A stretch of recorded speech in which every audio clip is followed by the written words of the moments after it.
గురువారం సందర్భంగా నగరంలోని మాధవ్ నగర్ సాయిబాబా ఆలయం, సుభాష్ నగర్ తేనె సాయిబాబా ఆలయంలో అర్చకులు ప్రత్యేక పూజలు చేశారు. పెద్ద ఎత్తున భక్తులు పాల్గొన్నారు.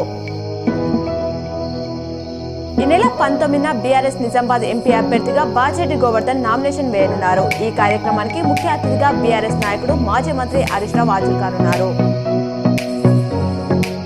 నిజామాబాద్ నగరంలోని ఎల్లమ్మగుట్ట బీఆర్ఎస్ కార్యాలయంలో బీఆర్ఎస్ ఎంపీ అభ్యర్థి బాజిరెడ్డి గోవర్ధన్ మీడియా సమావేశంలో మాట్లాడారు.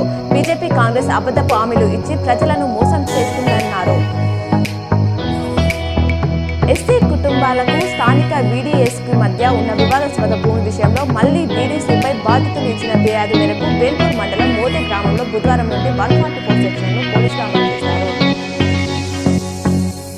కామారెడ్డి జిల్లాలో బుధవారం బాణుడు బగబగమండాడు. డోంగిలో అత్యధికంగా ఉష్ణోగ్రత నమోదైంది. పొద్దంతా మండే ఎండతో అల్లాడిన జనం రాత్రి కురిసిన వానతో కొంతమేర ఉపశమనం పొందారు. కామారెడ్డి కలెక్టరేట్ ప్రాంతంలో 11 మిల్లీమీటర్లు, బీబీపేటలో 3.5, సదాశివ నగర్లో 3.3, పాత రాజంపేట 3, మాచారెడ్డిలో 1.5 మిల్లీమీటర్ల వర్షపాతం నమోదైంది. లోక్సభ తొలి విడత ఎన్నికలకు సిద్ధమైన ఎన్డీఏ కూటమి అభ్యర్థులకు ప్రధాని మోదీ నుంచి ప్రత్యేకంగా లేఖలు అందాయి.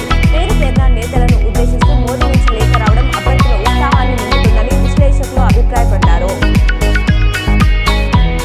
డిసెంబర్ పార్లమెంట్ ఎన్నికలకు సంబంధించి సెలవు దినాలు మినహాయించి మిగతా 10 దినాలలో ఈ నెల 18 నుండి 25వ తేదీ వరకు ప్రతిరోజు ఉదయం 11 గంటల నుంచి మధ్యాహ్నం 3 గంటల వరకు నామినేషన్లు స్వీకరిస్తామని జిల్లా ఎన్నికల అధికారి కలెక్టర్ రాజీవ్ గాంధీ హనుమంత్ తెలిపారు.